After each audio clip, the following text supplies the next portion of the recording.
Hello students, last class में हम लोगों ने एडिशन ऑफ वेक्टर सीखा था और उसके एक दो क्वेश्चन प्रैक्टिस किए थे। आज मैं कुछ और क्वेश्चंस सेपरेटली आप लोगों को एक वीडियो दे रहा हूँ जिसमें हम लोग एडिशन ऑफ वेक्टर से related, triangle of vector addition से रिलेटेड क्वेश्चंस ही प्रैक्टिस करेंगे। सिर्फ और सिर्फ कोई थ्योरी एक्स्ट्रा नहीं पढ़ेंगे, सिर्फ और सिर्फ क्वेश्चन प्रैक्टिस का ये वीडियो है।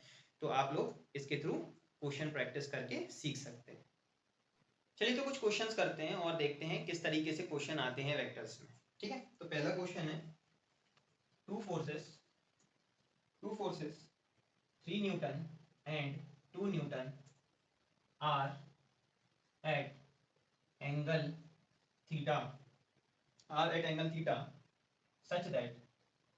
such that the resultant is r। इन दोनों का रिजल्टेंट किसके बराबर आता है? r के बराबर। The first force is now increased to 6 Newton and the resultant becomes 2r। Okay, हमने दूसरे को कुछ नहीं किया, पहले वाले को 6 न्यूटन कर दिया है। तो हमें क्या निकालना है? Find value of theta. मतलब ये कंडीशंस दी है हमको कि ऐसा ऐसा इन वेक्टरों के साथ करते हैं तो ऐसा ऐसा हो जाता है, तो उसके लिए ये थीटा कितना होगा, है ना। हमने क्वेश्चन को ध्यान से पढ़ेंगे और समझने की कोशिश करेंगे। ठीक है, तो हमारे पास दो फोर्सेस हैं, 3 और 2, और वो किसी थीटा एंगल पे। मतलब इसको विजुअलाइज करने के लिए मैं ये कह सकता हूँ कि लेट अस से ये 3 है ना, ये हमने ऐसे 2 न्यूटन मान लिया और ऐसे कह सकते हैं ये 3 न्यूटन मान लिया। ठीक है, 3 न्यूटन का फोर्स मान लिया और ये दोनों थीटा एंगल पे। तो बोल रहा है कि जो रिजल्टेंट है वो आर है, तो रिजल्टेंट यहाँ से कहीं से बीच में से जाएगा, इस तरीके से हम कह सकते हैं।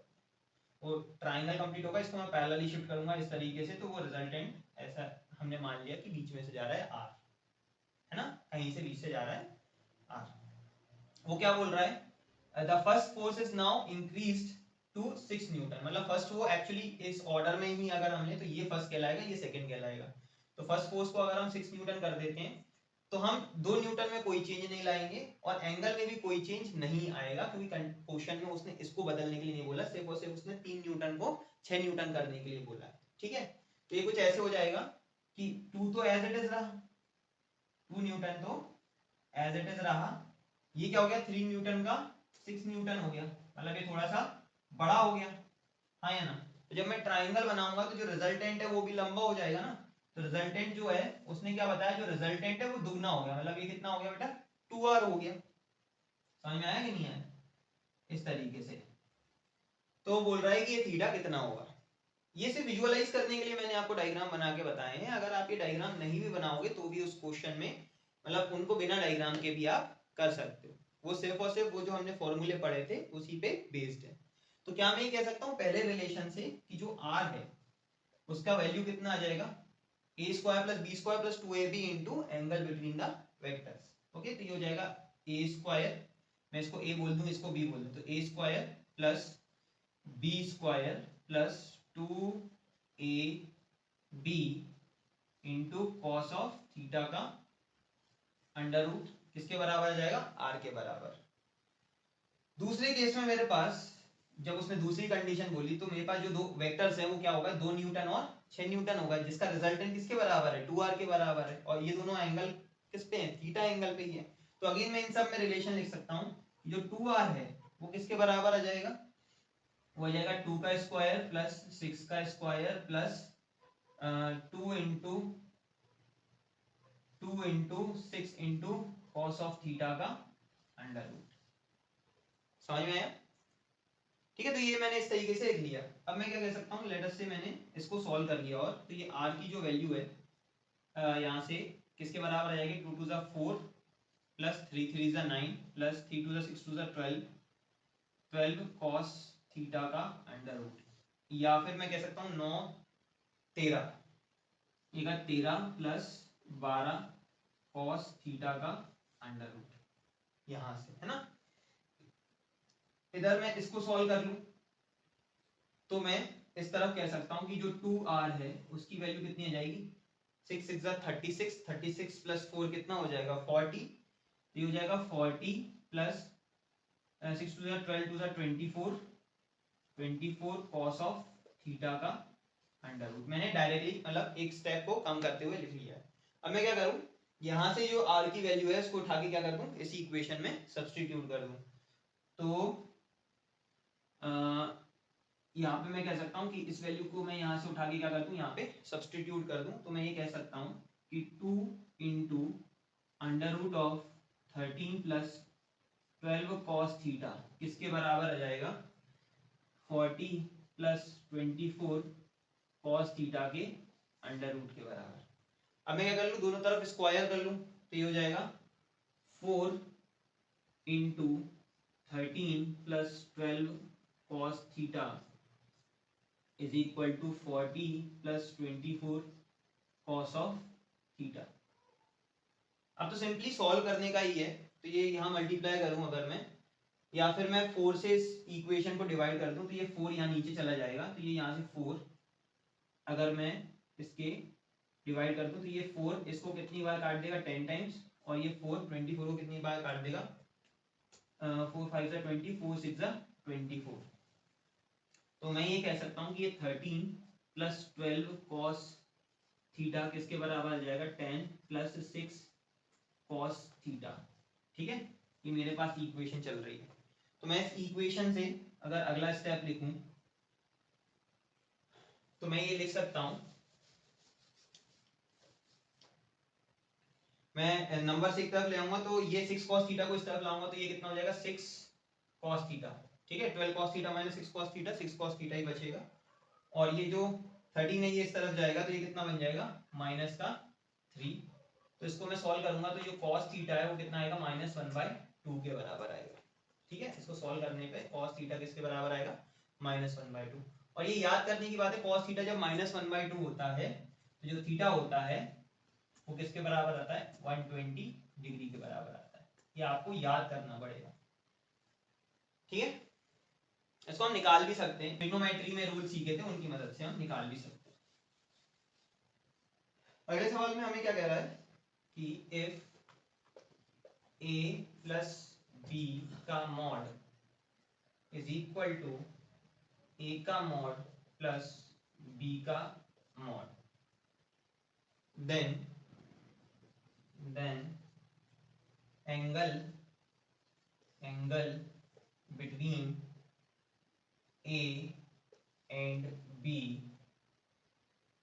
is okay. तो उसने हमको क्या जानकारी दी कि a वेक्टर और b वेक्टर का जो सम है, a प्लस b वेक्टर का जो मॉड है वो a के मॉड और b के मॉड के सम के बराबर है, तो a और b में एंगल कितना होगा। ठीक है, इसको सॉल्व करते हैं। तो ये एक्चुअली इसी जानकारी से सॉल्व होगा। तो let angle between a and b is equal to, हमने क्या मान लिया थीटा। ओके, a और b के बीच में जो एंगल है वो हमने थीटा के बराबर मान लिया। तो मुझे क्या पता कि a प्लस बी का जो मॉड आएगा उसकी वैल्यू मैं कैसे लिख सकता हूँ, a प्लस बी क्या होगा a और b का रिजल्टेंट, और a और b के रिजल्टेंट का मॉड क्या होता है, वो जो r होता है ना वो बेसिकली a प्लस बी के मॉड का ही क्या, a प्लस बी के रिजल्टेंट का ही क्या होगा मॉड होगा। तो क्या मैं कह सकता हूँ इसकी वैल्यू मुझे पता है, ये होगी a का मॉड का स्क्वायर प्लस b के मॉड का स्क्वायर प्लस 2 इंटू ए का मॉड इंटू बी का mod into cos of theta का अंडर रूट। इसी इक्वेशन से मैं लिख पा रहा हूँ बेटा डायरेक्टली। ये किसके बराबर होगा, a का मॉड तो a ही हो गया और b का मॉड तो b ही हो गया। तो ये मेरे पास इक्वेशन बन गई। समझ में आया कि नहीं। अगेन जो हमने मतलब बेसिकली जो हमने उसमें सीखा वेक्टर्स में अभी तक, उसी को हम अप्लाई कर रहे हैं अलग अलग तरीकों से सीखा। ठीक है, तो यहाँ से मैं क्या कह सकता हूँ कि a square plus B square plus 2ab cos theta किसके बराबर आ जाएगा a प्लस बी के होल स्क्वायर के बराबर। तो मैं इसको ओपन कर लूंगा, ये क्या हो जाएगा a स्क्वायर, दिस इंप्लाइज, हम ये सिंबल लगा सकते हैं, तो a square plus B square plus 2ab cos theta is equal to a square plus b square plus 2ab।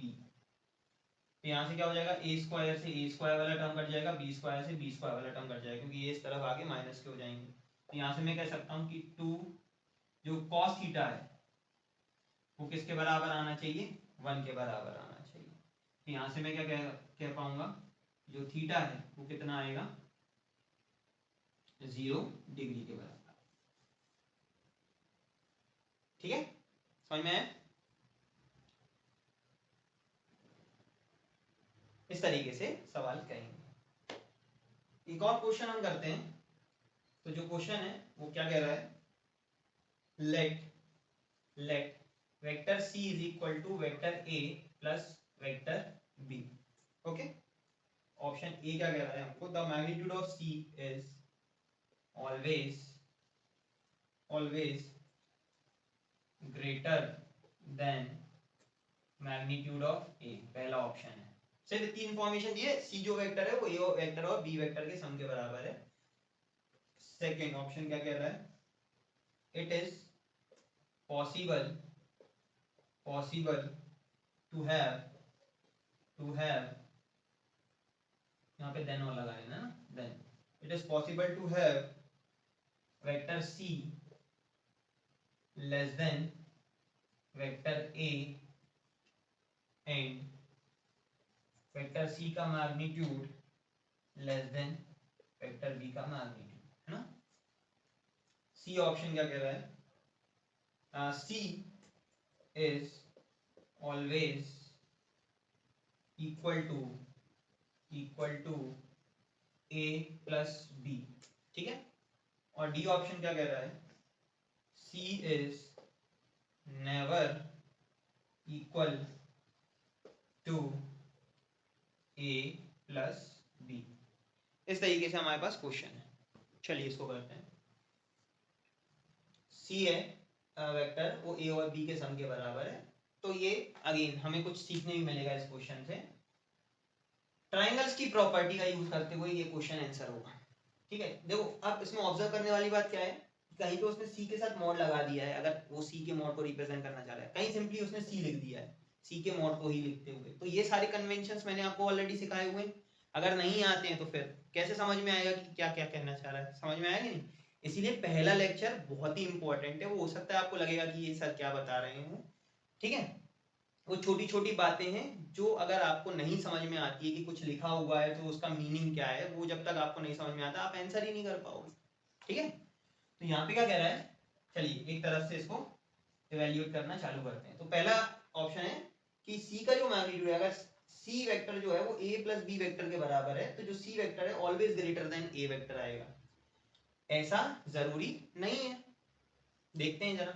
जैसे मान लें, अब हमें तो खुली छूट मिल गई ना कि उसने तो सिर्फ बोला है कि सी जो है वो ए वेक्टर और बी वेक्टर के सम के बराबर है, तो ए और बी हम कुछ भी मान सकते हैं, हमारे पास लिबर्टी है। तो लेट अस से हम देखते हैं C is always greater than A plus B. ऐसा जरूरी नहीं है। मान लिया ए वेक्टर मेरे पास ऐसा हो और ऑलवेज ग्रेटर देन ए, ठीक है, और बी वेक्टर मेरे पास मान लिया मैं ऐसा रख दूं, ठीक है, मतलब मैंने एक का टेल एक के हेड पे किया, तो जो सी आएगा वो इनका रिजल्टेंट आएगा, वो इस तरीके से आएगा या नहीं आएगा, आया ना। ये सी वेक्टर है वो ऐसे आएगा। यही नजर आ रहा है कि सी का जो मैग्नीट्यूड है वो ए के मैग्नीट्यूड से क्या है, छोटा है। यहाँ पे ए जो है वो बड़ा दिख रहा है और सी जो है वो छोटा आएगा। ठीक है, ट्राइंगल लॉ से जब हम इनको ऐड करेंगे तो इट इज नॉट नेसेसरी कि C is always greater than A. ये क्या हो जाएगा, option A will be wrong. ठीक है, सी का magnitude can be less than A का मैग्नीट्यूड। इसी तरीके से अगर वो बोलता है कि सी का magnitude is always greater than B, तो वो भी क्या हो जाता है, गलत हो जाता है। सी तो ए और बी दोनों से ही क्या दिख रहा है, कम दिख रहा है। चलिए ये हो गया हमारा ऑप्शन ए का एनालिसिस। ऑप्शन बी का एनालिसिस अगर हम करें, it is possible to have C का magnitude less than A and C का मैग्नीट्यूड लेस देन बी। तो यही नजर आ गया, thus the magnitude of C can be less than A as well as it can be less than B. तो it is possible as in above example। ठीक है, हमें आंसर तो वैसे मिल ही गया, लेकिन फिर भी हम सी ऑप्शन और डी ऑप्शन का एनालिसिस करेंगे ऑप्शन सी क्या कह रहा है, C is always equal to A plus B, मतलब वो ये कहना चाहे सी का मैग्नीट्यूड हमेशा ए के मैग्नीट्यूड और बी के मैग्नीट्यूड के सम के बराबर ही आएगा, ऐसा जरूरी नहीं है। ठीक है, वो तभी आएगा, सी का मैग्नीट्यूड ए प्लस बी के मैग्नीट्यूड के सम के बराबर तभी आएगा जब दोनों क्या होंगे, पैरेलल होंगे। समझ में आया कि नहीं? सो यहाँ पे हम लिख लेंगे it is possible only when A and B are parallel, ठीक है। And C is never equal to A plus B, तो ये भी गलत हो गया। C can be equal to A plus B, तो वो थर्ड ऑप्शन से ही हमको दिख रहा है, A और B में जीरो एंगल होगा तो वो C can be equal to A plus B, C का magnitude can be equal to A plus B, तो reason same as option C, ठीक है ना, ऑप्शन सी में जो रीजन, ठीक है। चलिए एक लास्ट सवाल आज की क्लास का करेंगे। अगले सवाल में हमें कह रहा है the resultant of P and Q is perpendicular to vector P. What, वहां पे फुल स्टॉप है, सेंटेंस खत्म हो गया। What is the angle between P and Q? ये छोटा सा सवाल है हमारे सामने, इसको करते हैं। तो जो P और Q है उनका जो रिजल्टेंट है वो P के परपेंडिकुलर आता है, तो इसको पहले तो हमें डायग्राम की मदद से ही समझना पड़ेगा, थोड़ा सा हम ड्रॉ करके भी सीखें कि ये सिचुएशन दिखेगी कैसे। हमने लेट अस से ये P मान लिया, P और Q का रिजल्टेंट P के परपेंडिकुलर है, तो हमें बोला P के परपेंडिकुलर है, तो हमें Q को इसके आगे कुछ ऐसे अरेंज करना पड़ेगा कि एक ट्राइंगल ऐसा बने कि जो रिजल्टेंट है वो P के परपेंडिकुलर है, और रिजल्टेंट जब चालू होगा तो क्या होगा, वो किसी की टेल से चालू होगा और किसी के हेड पे खत्म होगा। तो मेरे को अभी P जैसे मैंने ऐसे मान लिया, तो इसके आगे Q कुछ इस तरीके से जोड़ना है, जो रिजल्टेंट है वो P के परपेंडिकुलर है। तो क्या मैं कह सकता हूँ रिजल्टेंट पहले बना लेता हूँ, जो रिजल्टेंट है वो बोला P के परपेंडिकुलर है और P को ही मैंने पहला वेक्टर मान लिया, ठीक है, Q दूसरा वेक्टर है और रिजल्टेंट इसके टेल से चालू किया, तो क्या मैं कह सकता हूँ Q कुछ इस तरीके से रखा होगा। P के आगे जब मैं Q को ऐसे रखूंगा तब इन दोनों का जो वेक्टर सम है वो किसके बराबर आएगा, इस R के बराबर आएगा, और R क्या है, P के परपेंडिकुलर, मतलब डायग्राम के फॉर्म में ये जो सिचुएशन क्वेश्चन में बोली गई है वो कुछ ऐसे दिखेगी कि P और Q कुछ इस तरीके से अरेंज होंगे। तो P और Q के बीच का एंगल पूछ रहा है, तो एंगल क्या होता है, जब उनको हेड टू हेड या टेल टू टेल कनेक्ट करेंगे तो वो बनने वाला एंगल, मतलब P और Q को जब मैं कनेक्ट करूंगा हेड टू हेड और टेल टू टेल, तो P तो ऐसे ही रखा है, मुझे हेड टू हेड या टेल टू टेल कनेक्ट करने के लिए Q को शिफ्ट करना पड़ेगा, मतलब मैं Q को इधर लेके आऊंगा, तो ये जो एंगल बनेगा 180 डिग्री से छोटा, तो ये होगा मेरे पास एंगल बिटवीन द वेक्टर्स। समझ में आया? तो बेसिकली मुझे क्या निकालना है, ये वाला एंगल निकालना है, ये है angle between these two vectors. समझ में आया क्या? ओके, तो मैं अगर निकालना चाहूं तो the resultant of P and Q is perpendicular to P, what is the angle between P and Q? ठीक है, तो मैं ये कह सकता हूं कि अगर ये थीटा है तो ये क्या हो जाएगा 180 माइनस थीटा, हाँ या? तो मैं यहाँ पे ऑप्शंस भी लिख देता हूँ आप लोगों के लिए ताकि आपको समझ में आएगा कि आंसर हमें किस फॉर्म में करना है, ठीक है। तो यहाँ पे जो ऑप्शंस दिए हुए हैं, ऑप्शन ए दिया हुआ है हमारे पास cos inverse P by Q, option B दिया हुआ है cos inverse minus of P by Q, option number C दिया हुआ है sin inverse P by Q, और जो डी दिया हुआ है वो दिया है sin inverse minus of P by Q। मैंने ऑप्शंस इसीलिए लिखे क्योंकि जब मैंने खुद क्वेश्चन को किया तो मुझे भी नहीं समझ में आया कि यार इतने डेटा से अब ये एंगल निकलेगा कैसे, तो मैंने क्वेश्चन दोबारा देखा, तो क्वेश्चन देख के मुझे ऑप्शंस देखे और ऑप्शन देख के मुझे समझ में आया कि हाँ आप लोगों को भी ऑप्शंस की जरूरत है ताकि आप सोच सको, क्योंकि कई बार हमें क्वेश्चन के ऑप्शन से ही पता लगता है कि इसका आंसर कैसे निकले। समझ में आया? ठीक है, तो मुझे ये थीटा कॉस मतलब बेसिकली ये थीटा निकालना है। ठीक है, तो उसके लिए पहले मैं ये 180 माइनस थीटा निकाल लूँ। उसको मैं 180 माइनस थीटा ना लिखते हुए थोड़ी देर के लिए क्या लिख लेता हूँ बेटा, अल्फा लिख लेता हूँ। अल्फा की वैल्यू 180 माइनस थीटा के बराबर है, मुझे पता है। ठीक है, ओके। तो मैं यहाँ से ये लिख सकता हूँ कि देखो चारों ऑप्शन में P और Q ही चल रहा है हमारे पास। तो P और Q, मैं इस राइट एंगल ट्राइंगल की मदद से क्या मैं ये कह सकता हूँ कि मेरे पास बेस और हाइपोटेनियस का रेशियो हो जाएगा। तो मैं कह सकता हूँ sine of alpha, sine of alpha मेरे पास कितना है, सॉरी साइन ऑफ एल्फा बोल रहा हूँ, cos of alpha, base upon hypotenuse है ना, कॉस ऑफ एल्फा किसके बराबर आ जाएगा, P का मॉड और Q के मॉड का रेशियो आ जाएगा। ठीक है, ये एक रिलेशन लिख लिया। तो क्या मैं कह सकता हूँ अल्फा की वैल्यू किसके बराबर है, 180 माइनस थीटा के बराबर है। हाँ है ना, तो cos 180 माइनस थीटा की वैल्यू भी किसके बराबर आएगी, P अपॉन Q के बराबर। अब यहाँ पे काम आएगी हमारी ट्रिग्नोमेट्री जो हमने लेक्चर 1-2 में पढ़ी थी। हाँ है ना, तो cos 180 माइनस थीटा को कैसे लिखा जा सकता है, क्या मैं कह सकता हूँ ये लिखा है cos of 90 into 2 minus theta is equal to P by Q। याद करो, नहीं याद आया तो पढ़ने पलट के या रिवाइज करो उसको। तो यहाँ पे हम क्या कर सकते हैं, दोबारा वो जो क्वाड्रेंट रूल है वो बनेगा। इस तरीके से हमने क्वाड्रेंट बनाया, ऑल साइन टेन कॉस। तो यहाँ पे हमने देखा कि हम किस में 180 माइनस थीटा, तो 180 यहाँ होता है, माइनस थीटा मतलब सेकंड क्वाड्रेंट में, सेकंड क्वाड्रेंट में साइन पॉजिटिव है, लेकिन हमारे पास कौन सा फंक्शन है, कॉस। तो यहाँ पे क्या आ जाएगा, इसकी वैल्यू के लिए माइनस आएगा। फिर मैंने देखा कि यहाँ पे इवन है, इवन है तो कॉस का क्या रहेगा, कॉस ही रहेगा। और यहाँ पे रिमाइंडर, तो रिमाइंडर क्या है, थीटा। तो ये इसकी वैल्यू कितनी है, P बाई Q के बराबर। यहाँ से मैं क्या कह सकता हूँ, इस माइनस को इधर ले जाऊंगा तो cos थीटा की वैल्यू किसके बराबर आएगी, minus of P by Q के बराबर।